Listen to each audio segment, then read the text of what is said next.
नमस्कार दोस्तों, कैसे हो आप सब। उम्मीद करता हूँ सभी अच्छे होंगे, कुशल मंगल होंगे। आज के हमारे इस सेशन में आप सभी का स्वागत है। आज हम भारतीय राज्य व्यवस्था की अगली कड़ी में जो न्यायिक पुनरावलोकन है या जो न्यायिक समीक्षा है उसके बारे में अध्ययन करेंगे। तो चलो शुरू करते हैं आज की क्लास। पहले तो समझ लेते भाई न्यायिक समीक्षा या न्यायिक पुनरावलोकन ये है क्या। चाहे पुनरावलोकन बोल दो चाहे न्यायिक समीक्षा बोल दो, एक ही बात है। कभी कभी क्या कन्फ्यूजन हो जाते हैं हम। तो ये है क्या, पहले इसके विकास को देख लेते हैं। इसका विकास कहाँ, इसका विकास वो अमेरिका से हुआ है, ठीक है। और मामले को देखें तो जो मारबरी बनाम जो मेडिसिन मामला था 1803 का, उसके द्वारा इसकी शुरुआत हुई है, न्यायिक समीक्षा है। और उस समय जो अमेरिका में जो सर्वोच्च न्यायालय था वहाँ के जो मुख्य न्यायाधीश थे वो थे जॉन मार्शल। ये इतना इंपॉर्टेंट नहीं है, फिर भी हमें थोड़ा थोड़ा हल्का का याद रखना चाहिए। हो सकता है कि भाई ये हमारे जो RS प्री का सिलेबस है उसमें साफ साफ है। सक्रियता, न्यायिक सक्रियता उसमें नहीं है प्री में, ये न्यायिक पुनरावलोकन है। और SI में भी यही है, क्योंकि RS प्री और SI दोनों का सिलेबस सेम है, जीके पोर्सन का, जीके GS का। तो उसके लिए इम्पोर्टेंट हमारे लिए। भाई विकास की बात करें न्यायिक समीक्षा, तो ये अमेरिका से हुआ है। मामले को देखें तो मारबरी बनाम मेडिसिन मामला था 1803 का, ठीक है। और उसमें वहाँ का जो सुप्रीम कोर्ट है उसके मुख्य न्यायाधीश कौन है ये पूछे तो हमसे, तो हमें याद रखना है सर जॉन मार्शल, ठीक है। अब ये देख लेते भाई ये है क्या। तो ये है कि भाई जैसे हमारी संसद है या राज्य की विधानसभा है या कोई सरकारी पदाधिकारी है, ठीक है। उन्होंने कोई आदेश या कोई विधि, मान लो सरकारी कर्मचारी तो वो तो आदेश देगा। और संसद या राज्य विधानसभा उन्होंने कोई विधि या कोई कानून बनाया है, ठीक है। या कोई संवैधानिक संशोधन किया है जो हमारे जो संविधान है उसका उल्लंघन करता हो या उसका अतिक्रमण करता हो या हमारे मूल अधिकारों में कटौती करता हो, तो क्या होगा कि भाई न्यायपालिका उसे रद्द कर सकती है। क्या कर सकती है, रद्द, या उसे शून्य घोषित कर सकती है। उसे पूर्णतः या अंशतः, पूर्णतः का मतलब है कंप्लीट रूप से, और अंशतः का मतलब है कि उसके किसी भाग को, जो भाग भाई मूल अधिकारों का या संविधान का अतिक्रमण या उल्लंघन करता होगा उस भाग को खत्म कर सकती है। एक बार इस पुस्तक में जो परिभाषा दी गई उसको देख लेते। न्यायिक समीक्षा विधायी अधिनियमों तथा कार्यपालिका के जो आदेश होते हैं उनकी उनकी जो संवैधानिकता होती है उनकी जांच की जा सकती है न्यायपालिका द्वारा, ठीक है। और एक जो केंद्र और राज्य सरकारें दोनों पर लागू होती है। और परीक्षा के उपरांत अगर ये पाया गया कि उसने संविधान का उल्लंघन किया है तो उसे अवैध, असंवैधानिक और क्या किया जा सकता है, अमान्य घोषित किया जा सकता है और सरकार उन्हें लागू नहीं कर सकती, ठीक। ये तो परिभाषा थी। अब ये देख लेते भाई किन किन मामले जिन पे ऐसे कौन कौन से मामले हैं जिनकी न्यायिक समीक्षा की जा सकती है। तो जैसा कि जो न्यायमूर्ति साहब है सैयद मोहम्मद कादरी, उन्होंने बताया है कि भाई कि इन्हें हम 3 कोर्ट में भागों में बांट सकते हैं न्यायिक समीक्षा को। भाई किस किस अनुच्छेद की कौन कौन सी चीज़ न्यायिक समीक्षा। तो पहला है वो जो सांविधिक संशोधन हो गए कोई, ठीक है, संविधान को संशोधन किया गया वो विधि द्वारा, उनकी न्यायिक समीक्षा की जा सकती है। संसद है या कोई राज्य की विधानसभा है, ठीक है। राज्य विधायिका का मतलब है कि भाई अगर जहाँ 2 सदन है वहाँ दोनों सदनों की, विधानसभा विधान परिषद दोनों की शामिल किया जाएगा, द्वारा कोई पारित कानून है, कोई अधिनियत कानून है, उनकी समीक्षा की जा सकती है, ठीक है। संघ या राज्य तथा राज्य के अधीन कोई पदाधिकारी हैं, सरकारी कर्मचारी होते हैं बड़े बड़े स्तर पर जो पदीय लेवल पे होते हैं, वो जो अपने जो प्रशासनिक कार्रवाई है उसके लिए कोई आदेश देते हैं, तो उसकी भी क्या की जा सकती है, न्यायिक समीक्षा।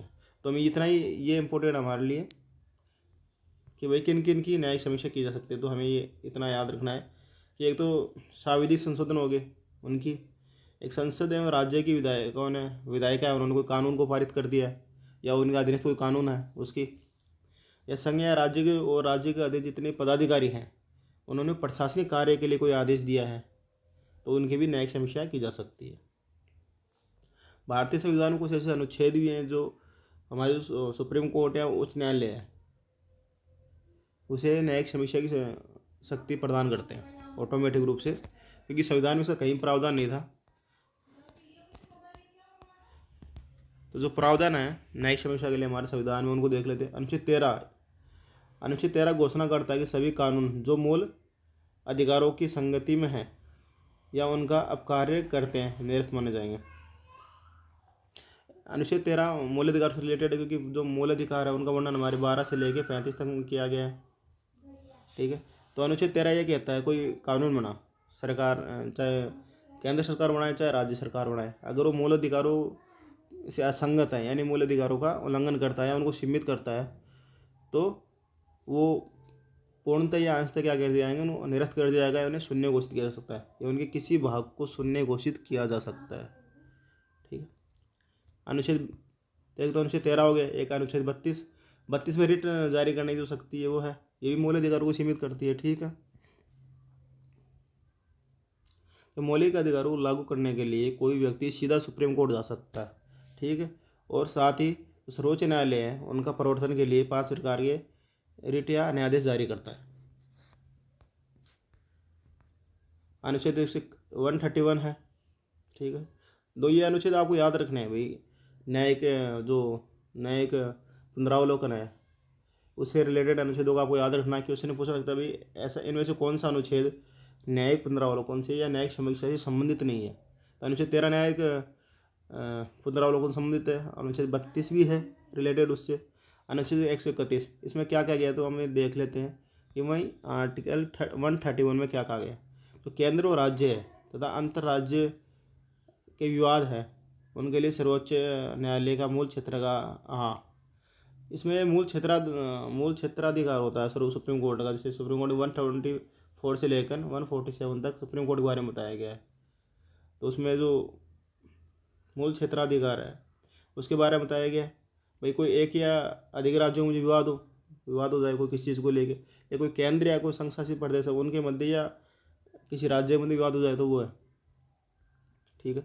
अनुच्छेद 132 132 में संवैधानिक मामलों में सर्वोच्च न्यायालय का अपीलीय क्षेत्राधिकार सुनिश्चित करता है। ठीक है। अनुच्छेद 131 से लेकर अनुच्छेद 134 तक जो भी हैं 135 तक ये सारे किससे रिलेटेड है, तो ये हमारे इससे न्यायिक समीक्षा से रिलेटेड है। अनुच्छेद 132 की बात कर ली। अनुच्छेद 133 इसमें सिविल न्यायालयों में सिविल जो मामले होते हैं उनमें सर्वोच्च न्यायालय का अपीलीय क्षेत्राधिकार सुनिश्चित करता है। यानी सिविल मामला था कोई, अगर हाई कोर्ट ने कोई फैसला दिया तो उसके खिलाफ सुप्रीम कोर्ट में अपील की जा सकती है। आपराधिक मामले आपको पता है जैसे IPC CRPC जो इनमें है, इनके प्रावधान है, इनमें जो उनको आपराधिक घोषित किया है वो जैसे हत्या है, लूट है, डकैती है, चोरी है, ऐसे अपराधों के लिए। ठीक है। इनमें भी क्या भाई हाई कोर्ट के जो फैसले हैं उनके विरुद्ध सुप्रीम कोर्ट में अपील की जा सकती है। अनुच्छेद 134A ये इंपॉर्टेंट है, थोड़ा देख लेना भाई। इसमें क्या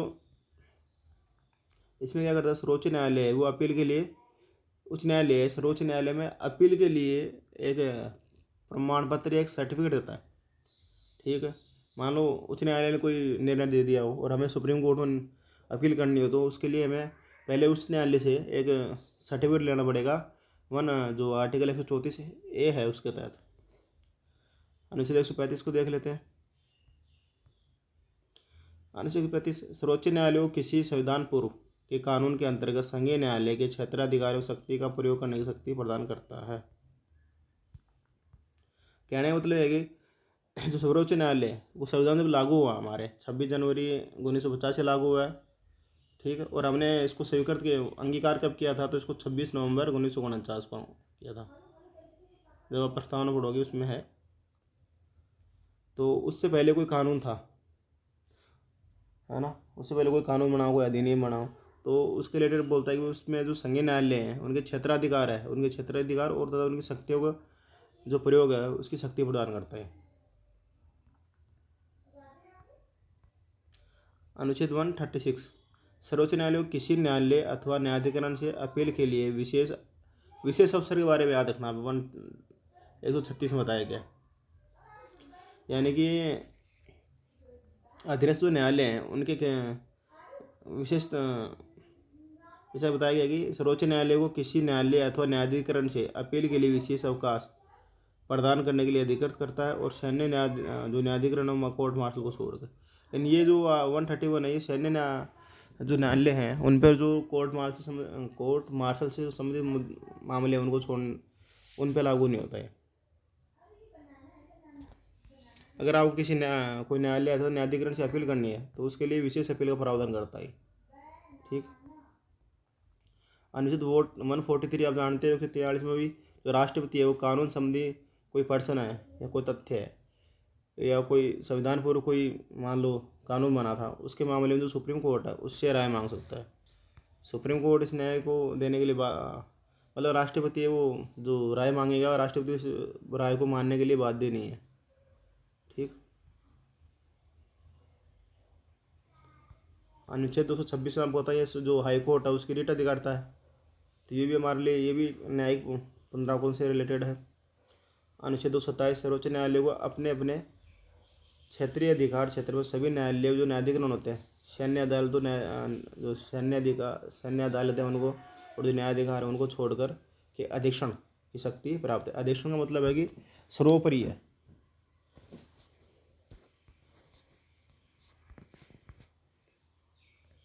अनुच्छेद 245 है संसद में राज्य विधायिकाओं द्वारा निर्मित कोई कानून है अगर वो क्षेत्रीय उनकी जो क्षेत्रीय सीमा है उसको तय करने से संबंधित है।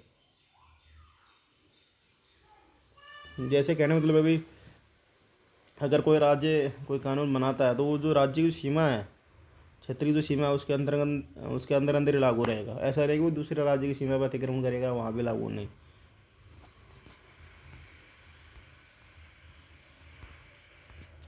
अनुच्छेद 246 ये संसद एवं राज्य विधायिकाओं द्वारा निर्मित कानूनों की विषय वस्तु होती है, उसके बारे में बताता है। संघ सूची, राज्य सूची, समर्थ सूची।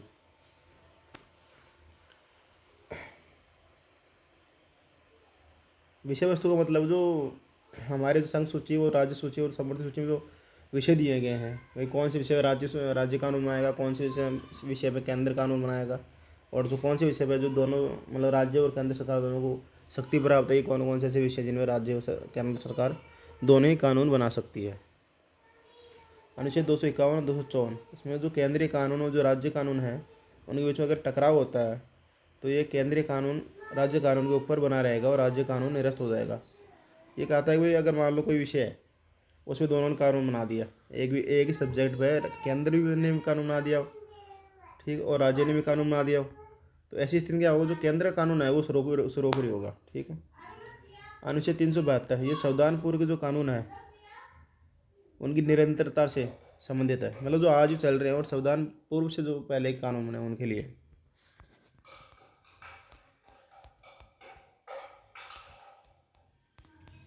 ये काफ़ी सारे अनुच्छेद हैं इसमें, तुम्हें एक बार हल्का हल्का याद रखना में 13, 32, 131 से लेकर 135 तक के कानून है, 136, 143 है, 226, 227 है, 245, 46 और 251 और 254 अनुच्छेद 372। ठीक। एक हम इसमें जो नवी अनुसूची है उसको भी देख लेते हैं, क्योंकि जब नवी अनुसूची क्या होती है कि भाई कोई कानून है उसे अगर नवी अनुसूची में शामिल किया गया तो क्या जो सुप्रीम कोर्ट है उसकी क्या कर सकता है, न्यायिक समीक्षा नहीं कर सकता था पहले नहीं कर सकता था, लेकिन जो सुप्रीम कोर्ट उसने व्यवस्था दी कि जो आर कोलो मामला था वो 2007 में उसने व्यवस्था दी कि जो 24 अप्रैल 1973 के बाद जितने भी कोई कानून बना है 24 अप्रैल 1973 के बाद और उन्हें नई नई अनुसूची में रखा गया है, तो उनकी क्या की जा सकती है, समीक्षा की जा सकती है, न्यायिक समीक्षा। ठीक है, ये इंपॉर्टेंट है भाई, वही कब से नई अनुसूची में शामिल कानूनों की न्यायिक समीक्षा की जा सकती है, तो 24 अप्रैल 1973 के बाद जो कानून बने उनकी की जा सकती है, इतना हमें याद रखना है। और एक जो ये मामला था ये जो प्रमुख फैसला ये किस वाद में दिया गया, तो आर कोहेलो मामले में। इसी के आधार पर जो हमारा आज ये न्यायिक जो सक्रियता का टॉपिक है, न्यायिक पुनरावलोकन टॉपिक, ये भी समाप्त होता है। अब हम आने वाले जो है उनमें जो राज्य के संवैधानिक आयोग हैं और जो हमारे आरएस के सिलेबस हैं आरएस वासाई के, उन टॉपिक को कवर करेंगे। जैसे निर्वाचन आयोग है, सीवीसी है, ह्यूमन राइट कमीशन है। ठीक है, इसी के साथ हमारा ये जो केंद्र सरकार जो पोर्शन है यानी कि आर्टिकल 1 से लेकर 151 तक का जो कंप्लीट हो जाएगा हमारा अगले आने वाले 2-4 दिनों में। उसके बाद हम जो राज्य सरकार है उसके बारे में अध्ययन करेंगे। हम यहाँ आपको आर एस प्री का टोटल पॉलिटी कोर्स करवाएंगे। यहाँ कुछ भी आपका नहीं छूटेगा, ये हमारी जिम्मेदारी है। ठीक। और थैंक यू। अगर आपको सेशन अच्छा लगा हो तो वीडियो को लाइक करें, चैनल को शेयर सब्सक्राइब करें और वीडियो ज़्यादा से ज़्यादा लाइक शेयर करें। धन्यवाद।